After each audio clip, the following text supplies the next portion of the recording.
Assalamualaikum warahmatullahi wabarakatuh. Waalaikumsalam warahmatullahi wabarakatuh. Jadi kami, mengenalkan nama saya Rafidor Kamal dan teman saya Ahmad Zulhibbi. Kami dari sekolah SMK Atur Barat mendapat tugas dari sekolah untuk mewawancarai seorang wirausaha. Jadi di sini kami memilih Mas sebagai narasumber. Ini boleh ya Pak? Boleh. Salam. Kami dengan senang hati menceritakan tentang ini. Hebat. Boleh perkenalan dulu Pak? Boleh. Siapa? Mahfud Terbaik. Umurnya berapa Pak? Umurnya 30. Sini ada 33 lah.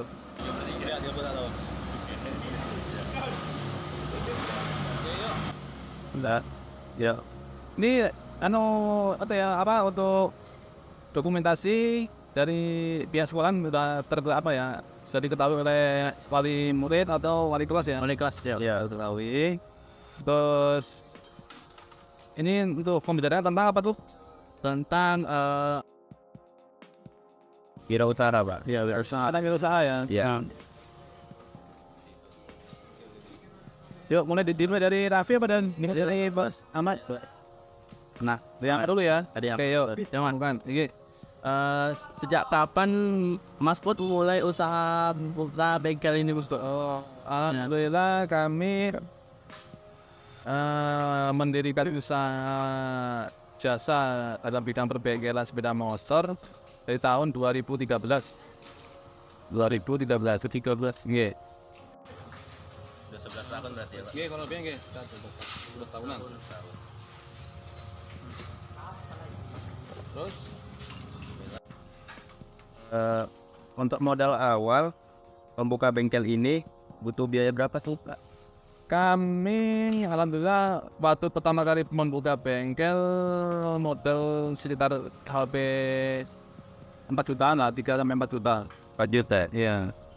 Karena modal apakah uang usul dari abang nabung, dari bapak abang atau mana itu Pak? Dapatkan modal itu? Mendapatkan modal itu dari tabungan sih, sebenarnya bukan tabungan, tabungan zong tuh waktu itu karena kami masih orang baru belum ada modal. Alhamdulillah ada satu unit kendaraan Tiger 2000, itu kami jual. Itu tuh untuk modal utama tuh, jual motor lah itu kan. Berarti memang Mas Put datang dari Ya kami pendatang dari Lampung dan kami dari keluarga baik-baik. Alhamdulillah diterima oleh masyarakat sini dengan baik juga lah gitu. untuk pertanyaan selanjutnya, apakah Mas Put mengelola usaha ini dari awal itu sendiri atau memiliki karyawan itu? Oh, gimana ya? Dari awal tuh Dari awal atau kami nggak ada karyawan sebetulnya, tapi ada istri membantu. Ya, karena dari awal kami udah ada perjanjian apabila membantu usaha kita harus bersih. Tahu bersih? ya, Apa tuh? dari Bersih itu usaha bersama suami istri. Baru dengar ya? Baru dengar. Mana aja selama ini Oke, yuk selanjutnya. Udah sampai minum apa? Ini apa? Fungsi lah ya, berdua ya, nggak apa-apa ya. Biar nama rukun kan. Ya. Atau beli lagi ada 10.000 lagi deh. Minuman segar kan, bungkus lagi kan. Nah, maksud kan dari misalnya pas Mas Put ada karyawannya nih, Nggih. berapa gaji per bulan? Gaji per bulan mekanik waktu itu sekitar kurang lebih sekitar 500. Ya, atau bulannya. Cuma nanti kan ada premi lagi. Kalau ada dia rajin, cermat, jujur, baik, sama santun, begitu. Tadi dapat lagi uang tambahan lagi. Oh, kerasinan lah ini ya kan. Uang kerasinan. Untuk karyawan Mas Put ini berapa tuh? Berapa orang? Sekarang untuk karyawan tetapnya 1, 2, 3, 4, 5 orang karyawan.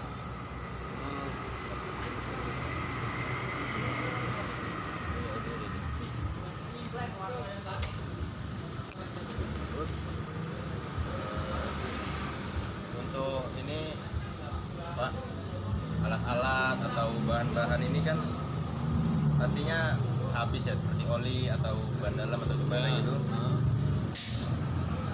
Itu untuk apa, gimana, disiapkan atau di stok per bulan, atau beli bahannya itu pas lagi perlu saja gitu Pak, atau sudah ada langganan toko untuk beli bahannya? Termasuknya 50% lah, 50% gini maksudnya. Dari 50% itu kami menyetok juga barang-barang, cuman ya yang cepat-cepat laku aja, contoh seperti kayak oli, ban, kampas, ini berharian tuh harian stok. Cuman kalau untuk yang di spare partnya tuh yang agak di bagian intim, kami nggak nyetok karena gimana, dibutuhkan modal juga sih, modal yang besar.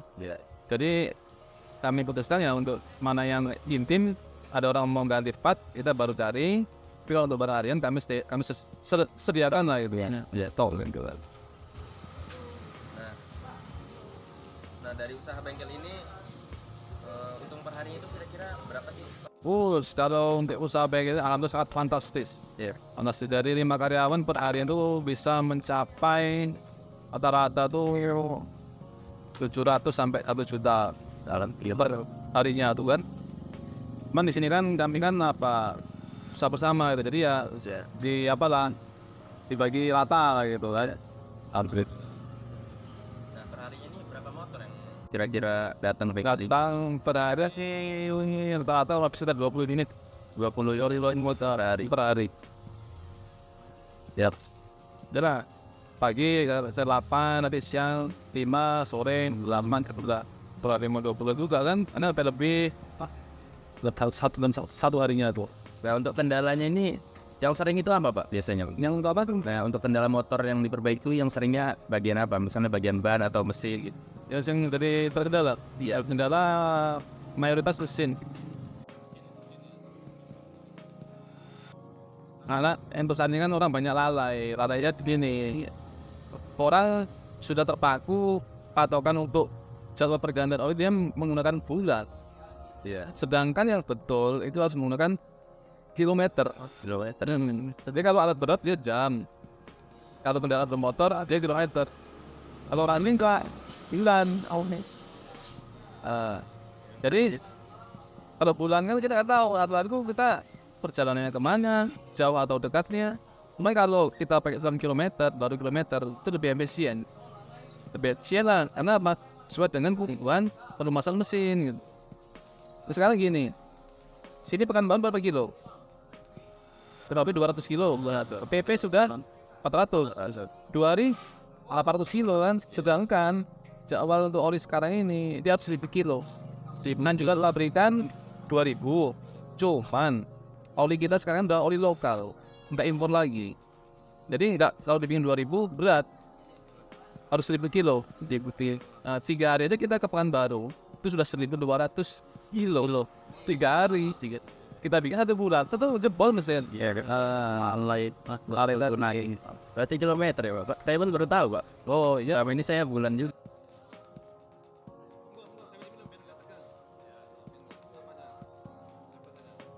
Ini untuk pertanyaan selanjutnya. Nah kan di Pematang Bani kan banyak nih bengkel Mas. Banyak bengkel. Jadi gimana cara Mas Fud sendiri untuk mengatasi pesaing atau mendapatkan kepercayaan dari customer gitu? Customer. Kalau untuk memegang kepercayaan customer, terus menstabilkan gimana jasa kita masih dipakai sama orang, itu awalnya kalau untuk diri saya tuh dari kenyamanan dulu. Bagaimana kita memberikan suatu kenyamanan terhadap customer yang datang, minimal senyuman, sambutan, ya kan? Terus tempat untuk mereka istirahat. Itu yang nomor satunya. Karena bagaimanapun besar bengkel kita, ahli mekanik kita, part kita banyak yang ori-ori, tapi kalau pasiennya datang nggak merasa nyaman, itu nggak akan singgah. Satu, yang keduanya untuk memegang kepercayaan mereka, ya kita kalau seandainya rusak kita bilang rusak, kalau seandainya asli bilang asli, enggak ya enggak gitu. Jadi kita begitu mau menggantikan part yang tadi ganti, kita beri pilihan terhadap customer. Pakai yang apa nih? Mau pakai yang ori atau yang sedang atau yang biasa? Dan tergantung budget keuangan si customer tadi. Oh iya. Karena nggak sama bro itu. Kita sih mekanik pengennya ori semua. Yang customer sanggup kan gitu. Kenyamanan dan kejujuran kita terhadap customer. Nanti kan kita udah melakukan itu, nanti customer sendirilah yang menilai bagaimana pelayanan jasa kita. Ya. Oke, yuk, Oke bos.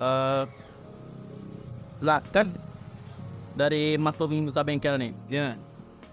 Kenapa Mas Pur lebih memilih membuka usaha bengkel ini daripada usaha lainnya gitu kan? Pas usaha lain.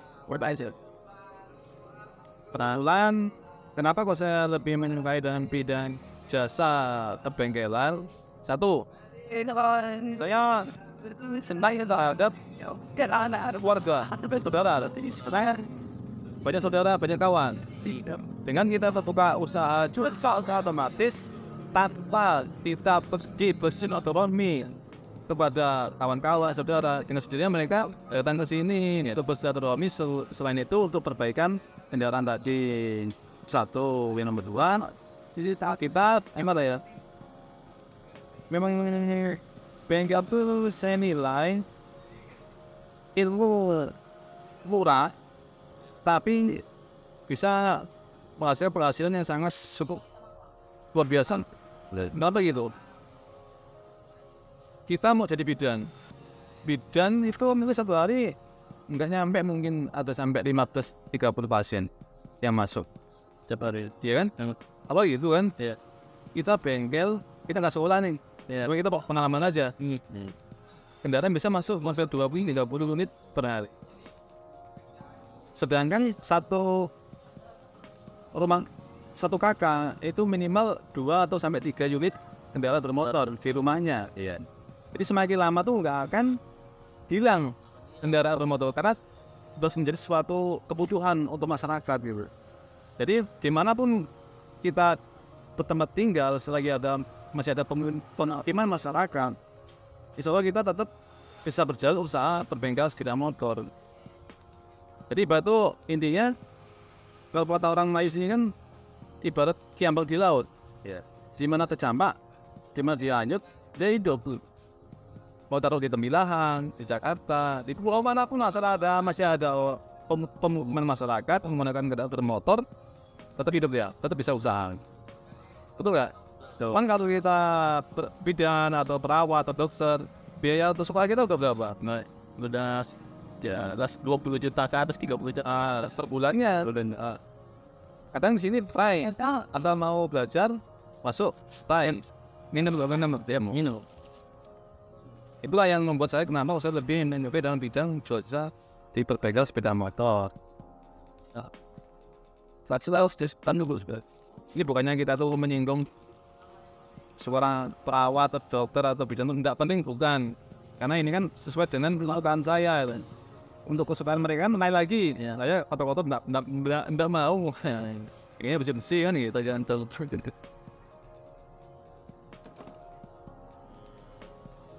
Pertanyaan terakhir nih Pak, untuk rencana ke depannya, keinginan Bapak berbengkelnya seperti apa?